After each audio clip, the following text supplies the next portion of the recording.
नमस्कार मित्रांनो, आजच्या प्रमुख मराठी बातम्या. मृत शेतकऱ्यांच्या वारसांनाही कर्जमुक्ती मिळणार. डॉक्टरांना मिळणार युनिक आयडी. एका नोंदणीद्वारे देशभर प्रॅक्टिस करता येणार. 57 तहसीलदार व 25 नायब तहसीलदारांना पदोन्नती मिळाली. आशा भोसले यांचे अखेरचे गाणे ए.आर. रेहमान रिलीज करणार.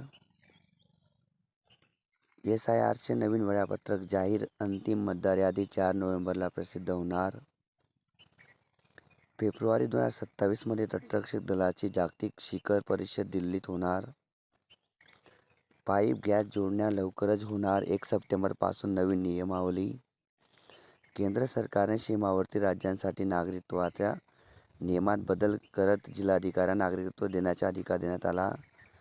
गांधीजींच्या भूमिकेत दिसणार मनोज वाजपेयी. विदर्भाची उमरडा गाय व माडग्याल मेंढीला स्वतंत्र प्रजातीची मान्यता. भारतीय संशोधकांनी विकसित केला झेन AI. कर्करोगाचे निदान करण्यासाठी मदत होणार. ब्रह्मास्त्र 2 चित्रपटात रणवीरची दुहेरी भूमिका असू शकते. आदिवासी आश्रमशाळांसाठी पवित्र पोर्टलद्वारे 2421 पदे भरली जाणार.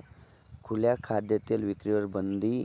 भेसळखोरांसाठी तुकाराम मुंढेंचा मोठा निर्णय.